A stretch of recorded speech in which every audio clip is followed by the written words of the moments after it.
happy day 5 of Winterween! We are in the final home stretch of Winterween, and I cannot believe how quickly this readathon has gone by. I just finished reading the second short story in This Skin Was Once Mine, and this second short story was called Seedling, and this one was the shortest in this whole collection. There's only 4 short stories in this collection. The second short story in this was only about 30 pages, and it was another one that was really sad. So in this story, Seedling, we're following this young guy who finds out, like, he gets a phone call from his dad, and his dad says that his mother has recently just passed away, which it's so weird that this second short story felt very similar in that way to the first short story, because in this first short story that I absolutely loved, by the way, we follow a protagonist who finds out that her dad recently just passed away, and then in this second short story, we're following this young guy who finds out that his mom has passed away. And this one was especially disturbing. I feel like the body horror in this second short story was very extreme and just very disgusting, but like in the way that I've come to expect with an Eric LaRocca book. So I actually really enjoyed that second story. I feel like it had a really strong message and really great visual, disgusting body horror. I'm probably gonna end up giving that one maybe like a 4-star. So this collection's going very well. I actually gave the first short story in this collection 5 stars. The second one was 4 stars. I'm so glad that I decided to pick up this Eric LaRocca for this readathon because Eric LaRocca does not steer me wrong. And I feel like it's kind of tradition at this point because I feel like I've read an Eric LaRocca book for so many rounds of like Summerween, Winterween, Camp Weekendween. Like I remember a lot of these readathons, I always read an Eric LaRocca, so this just feels right. But anyways, earlier today, my sister made an amazing breakfast. She made these like little French toast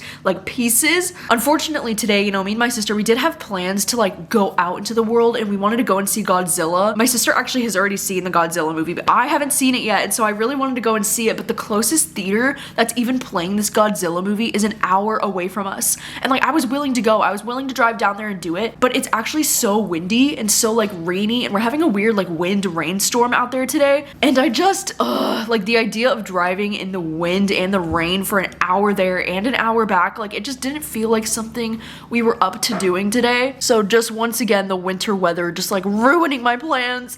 I'm so annoyed. I really wanted to go and see this Godzilla movie in theaters, but it just doesn't seem like it's gonna happen for me. But anyways, I did want to show you because I got some exciting things in the mail. Aardvark Book Club, I ended up ordering because they had this special edition of this book, The Chain Gang All-Stars. This is one that I've been hearing such great things about, and the coolest thing about this edition is that it's not only signed, but it's beautiful, absolutely stunning. I've just been seeing this book on a lot of people's like favorites of 2023, and I've been hearing about it a lot recently, so I'm so excited that Aardvark was offering this. Also so excited because I finally got my order from Crunchyroll, or if you didn't know, it's Right Stuff Anime. They like merged with Crunchyroll, so they're like a manga website where you can buy a bunch of manga for a lot cheaper than most places. But I finally got my manga order, and I ended up ordering a ton of manga because I'm gonna be doing a challenge in the month of February that's inspired by my friend Gavin, where I try to read 24 manga within 24 hours.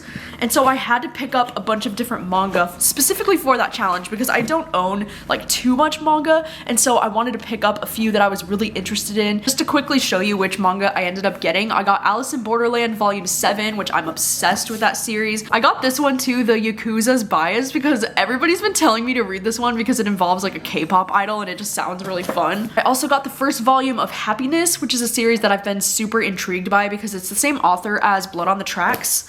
And then I also got Blood on the Tracks Volume 15 because I love this series so much. I got Parasite Volume 1 because I think this one looks really creepy and I've heard the body horror is like really intense. I also got The Summer You Were There Volume 1. This is I think this one's a female romance one that I actually heard about from my friend Brittany, so I hope this one's great. And then I also got A Home Far Away, and this one is a boy love romance, I think, but it also like came wrapped, so I guess that means there's some like really graphic, mature content in this because they don't want anybody to be able to see it. So that is very exciting. I love a good manga haul. I'm so happy that this finally came today. I've been waiting on this order for a while. But anyways, I think the plan for the rest of the afternoon is just to finish the final 2 short stories in this collection. I'm just really loving this collection so far, and I'm having a great time, so I hope that I end up loving these final 2 stories.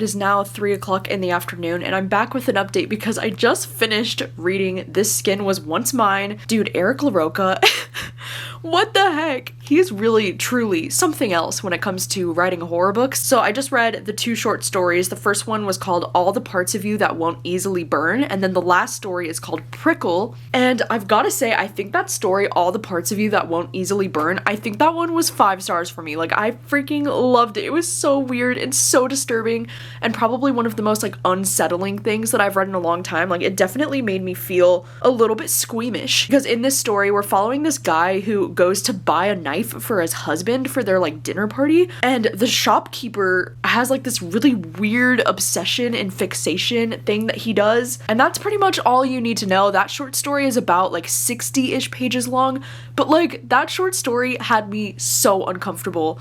There's definitely a lot of trigger warnings in that one for things like self-harm or, like, cutting with a knife. Like, it was literally, like, so tough to, like, stomach some of those scenes, but I had my eyes, like, glued to the page the entire time I was reading that. Like, I could not look away. I had to know where it was going, and the direction that the story went was something that I could not have predicted. Like, I just thought it was so weird and so dark and so interesting. Like, I definitely think it's one of Eric LaRocca's best, and I feel like if you do tend to like how weird and dark and disturbing Eric LaRocca's books are, I really think you're gonna love that short story. Like, it was just so weird. And then the last short story was called Prickle, and it was about these 2 older men who play this, like, really weird and twisted game when they're with each other, and they decide to, like, revive the game one more time. And that short story was only about, like, 30-ish pages, and that one was also really interesting. I feel like that one also could have been a 5-star for me if the ending was just a little bit more, I don't know, like, I just wanted a little bit more out of that ending of that story, and I feel like it could have gone in a little bit more of an interesting direction. But that one was probably, like, either 4 stars or a high, like, 4.5. I don't know. I really liked that last short story as well. It was just so weird and so interesting to be, like, in the mind of these characters who are so fucked up. Damn, I'm like, I don't know whether my favorite short story in this collection was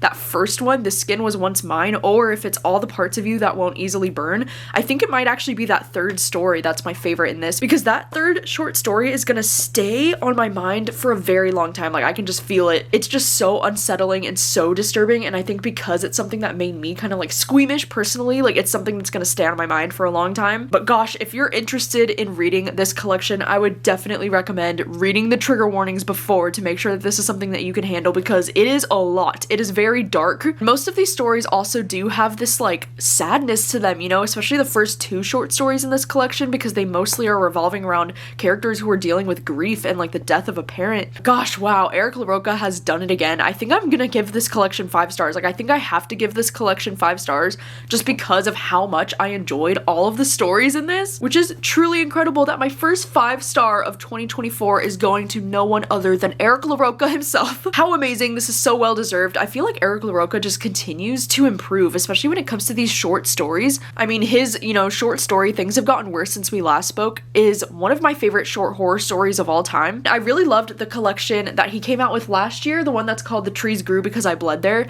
and I thought for sure that that one would be, like, my all-time favorite collection from him, but no, I think it's this one. So I think I was wrong, by the way. This one doesn't come out in February. It doesn't come out until April. So, like, that's my bad. I didn't realize that I was reading it so early. I thought it would come out next month, but it doesn't come out until April. But I highly recommend checking out this collection when it comes out in April if you like kind of, like, weird, dark, disturbing horror books, and if you like Eric LaRocca's previous stuff, I really think you would like this one. Like, this one just knocked it out of the park for me. I think now that it's about 3 o'clock in the afternoon, I'm probably gonna go and head to the gym just to, like, be active and, like, do something today, especially because I was supposed to technically go to the gym yesterday and I didn't end up going. At least in terms of my, like, trying to go to the gym every other day, I have some making up to do.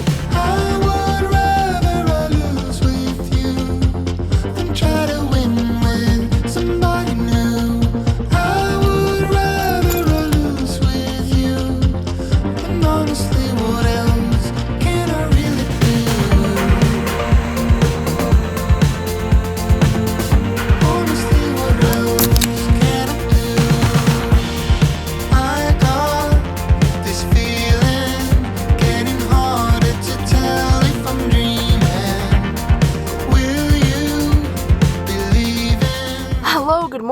is day 6 of Winterween. It's already day 6. And I didn't end up updating you at all yesterday because I didn't end up reading anything more. I mean, last night for dinner, my sister made these burger bowls that were so good. She made these like little potatoes that were the base of the bowl, and then you just put like ground beef over it. We put like fresh avocado, fresh tomato, and cheese. Like, oh my gosh, it was so delicious. So I think that's gonna be a new favorite of ours. I mean, it's basically like a burger, but you just don't have the bread, you know, it just goes in a bowl. I wasn't really in a reading mood, so instead I decided to curl up in bed and watch a K-drama. I ended up watching 3 episodes of Bloodhounds, and so far it's going well-ish. Like, I don't know if I'm gonna continue with it because I really do like the characters and I like the main like friendship that's between these 2 main guys on the show, but I'm also like kind of bored. I don't know, there's a lot of like money laundering and like people blackmailing and scamming each other and like a lot of scams. It's like a lot of these guys are like a part of a mob or something, and they're all like really violent and really like over the top with their scheming and blackmailing, and I don't know, I'm just not really that invested in that aspect of the show. But I don't know, I still might finish it because it's only 8 episodes long. I mean, usually with K-dramas, usually a K-drama is anywhere from like 12 to 16 episodes. Like 16 episodes is pretty common for K-dramas, but because this one's only 8, I'm like, okay, maybe I should just finish it anyways. I don't know, but it was actually a really nice night to just kind of chill out, watch a K-drama, and just kind of shut off my brain for a while. This morning, I decided it would be a good idea to get a jump start on my day and come back to the gym. So I've been at the gym. I just did like a 30 minutes on the treadmill kind of thing this morning, and it feels good. I haven't gone to the gym like back-to-back days like this in a while, so it definitely feels good to, you know, do that and get back out there. And yeah, now it's about 11 in the morning. I think I'm going to hit up one of my local favorite coffee spots because I just really want to get a coffee. I want to get breakfast, and then I think when I get back home, I'm going to start reading something else. I do have a Patreon reading sprints this afternoon at 3 o'clock, which is usually like a lot later than I typically do them. So it should be fun to have some afternoon reading sprints on this Wednesday. Thanks so much. Have a great one. Thanks, you too.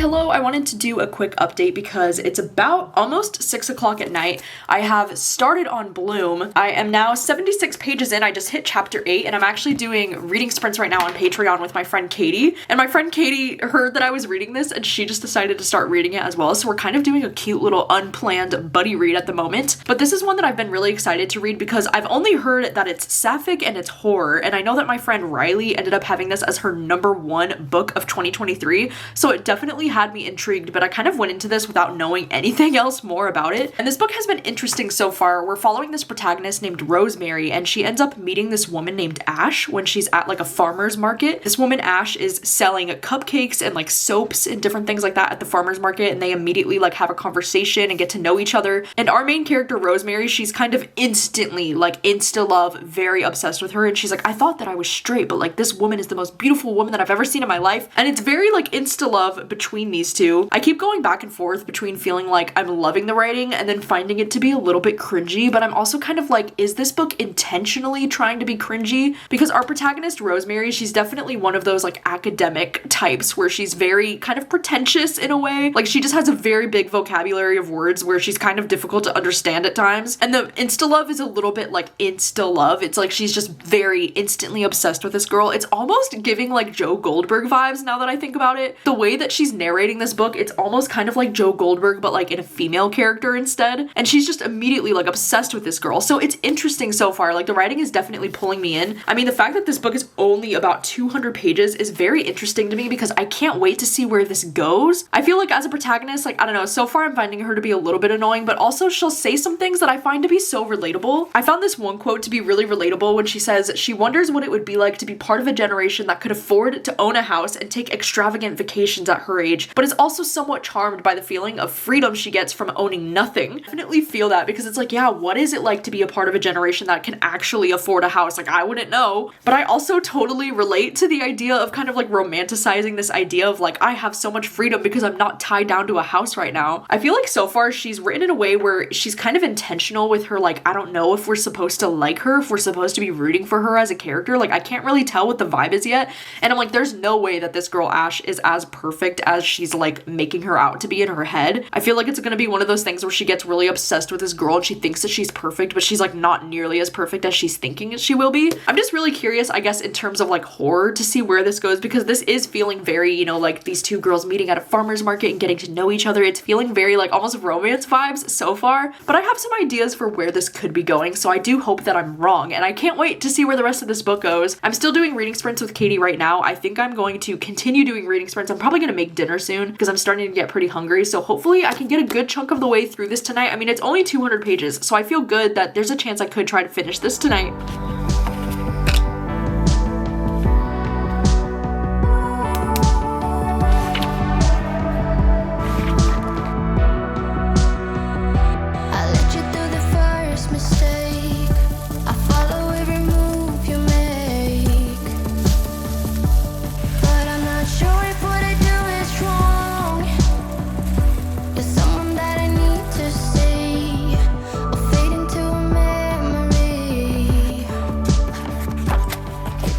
Okay, hi, I am here with an update because I have just finished reading Bloom, and it has been so much fun to read this book today because my friend Katie, you know, while we were on reading sprints, we were both reading it, and when we got to that last sprint, we both got to the same part at page 118, which was like so cool that we got to the same exact point. And then ever since we just got off of sprints, we've been sending each other like voice messages when we hit a certain page, and it's just been really fun to read a book at the same time as my friend like this, because this is definitely a book that you want to talk about because you're like, what the heck is going on? I feel like for me, the first 100 pages of this book were pretty slow, and I found the characters to be a little bit annoying. I mean, it just felt very like insta-love, and with our protagonist, I just couldn't tell if she was somebody that we were supposed to like as the reader, if we were supposed to be annoyed with her. As far as the story goes, I mean, things definitely pick up in those last 100 pages, especially like the last 50 pages.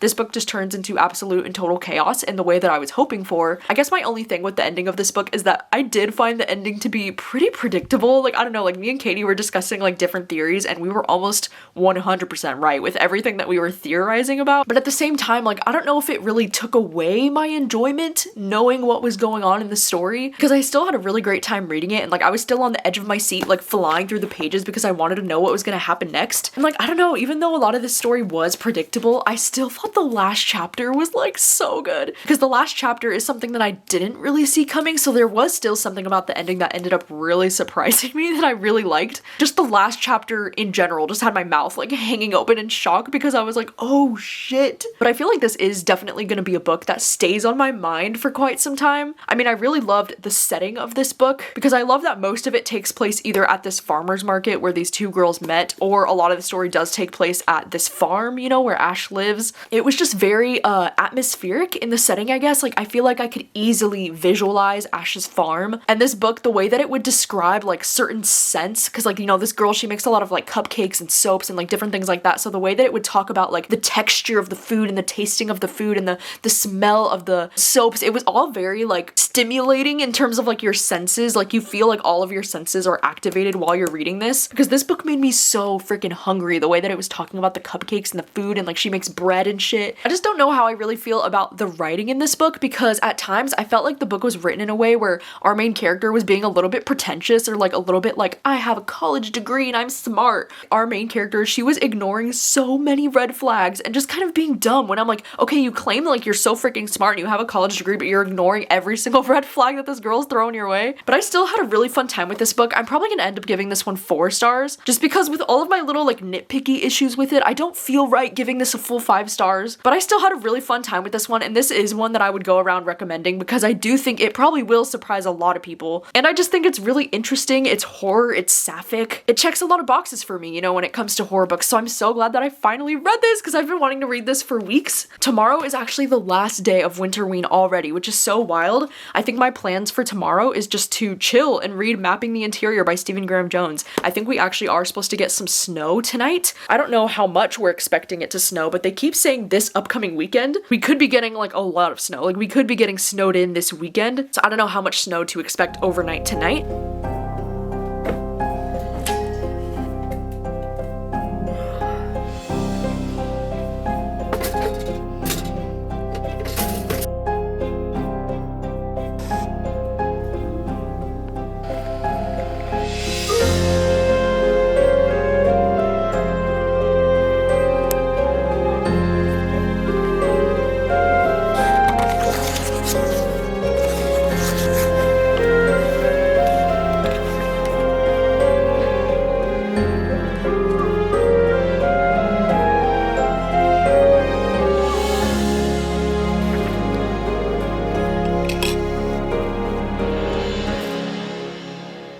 Hello, it is day 7 of Winterween. It is the last day already, and this morning has been a pretty chill morning. I mean, we didn't get as much snow as I thought we would last night. Like, we got a little bit, but this morning it has been so freaking cold. Like, it has been absolutely brutal out there. It's actually about like 26 degrees, so it doesn't seem that cold, but then with the wind chill that we're having right now, it said it feels like 11 degrees, and it's just gotten really freaking cold. Like, we actually just got a winter storm warning for this weekend that it's supposed to get to like insanely low temperatures. Like, we're going down to single digits this weekend. The low is gonna be like 4 degrees. But anyways, I wanted to update you because I just read the entirety of Mapping the Interior by Stephen Graham Jones, which is the final book that I was hoping to read for this readathon. So I'm glad that I got around to this because this was a horror novella that's pretty short. This one's only about 108 pages. And oh my gosh, this just packed the biggest punch. I was debating giving this one 5 stars for a little bit. I think I'm probably gonna settle on like a 4.5. Like, it's close to 5 stars for me. I just think for me, the only reason why it wasn't a 5 stars is because I do think the ending was a little bit rushed and I just wanted a little bit more from the end of the story. Like, my god, what a powerful freaking book. I'm so glad that I have loved another Stephen Graham Jones because I feel like this is an author that I tend to be very like hit or miss with his stories, because my all-time favorite Stephen Graham Jones book that I've read so far is Night of the Mannequins, and that one's probably still gonna be my favorite. Like, I think that one is so freaking great,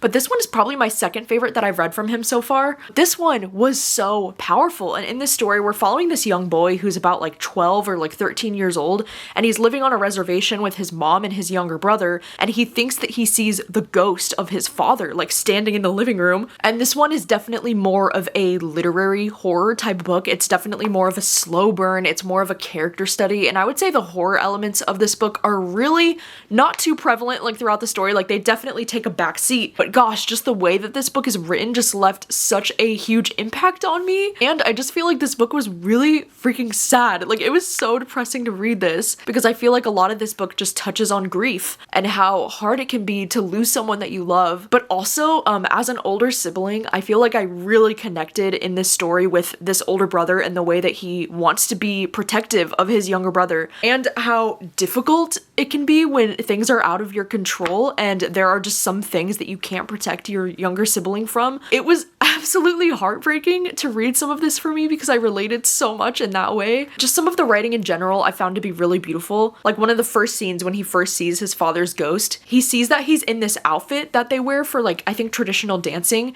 in their culture, and he says, in death he had become what he never could in life, and now he was back. My heart pounded in my chest with what I wanted to call fear, but what I now know is actually hope. It's just written in a way that is so stunning. I think Stephen Graham Jones has such a beautiful way with words. And this is definitely one one that I'm going to be thinking about for quite some time. I think it had a really great atmosphere and it had characters that just really hit me, and the story in general I just found to be really sad. Like, I am so depressed after reading this, but like in a good way, you know, like it's thought-provoking and interesting, and it's what I look for in like these literary horror books. So I'm so glad that this one was a win, and I'm so glad that I decided to, you know, go with my gut and read these 3 books on the last, you know, 3 days of this readathon, because I do think these 3 were probably the most success for me out of this whole readathon. Like, these were the books I ended up enjoying the most. And then during the first few days of the readathon, I did get around to a few things that I've been excited about for a long time. Like, Payback's a Witch has been on my TBR for literally forever, so I'm glad that I finally got to this. No One Can Know was one of my most anticipated thrillers of the year, so I'm excited that I got to read this for Winterween.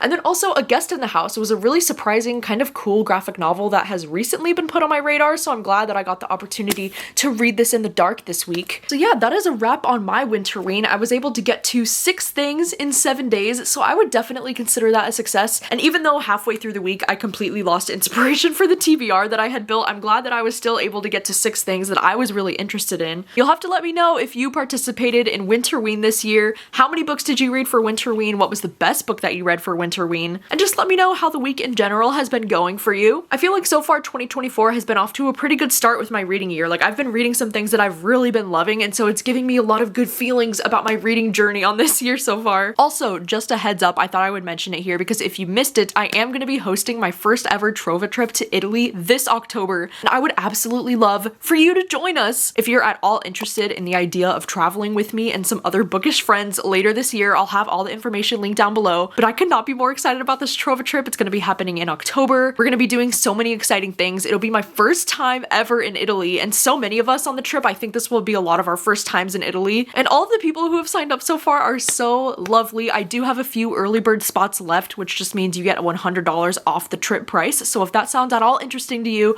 I will have all of that info linked down below. And thank you so much for hanging out with me and for joining me for another year of Winterween. I'm so glad that we were able to do this again. Thank you so much for watching and for hanging out as always, and I will see you very soon with another video. Bye!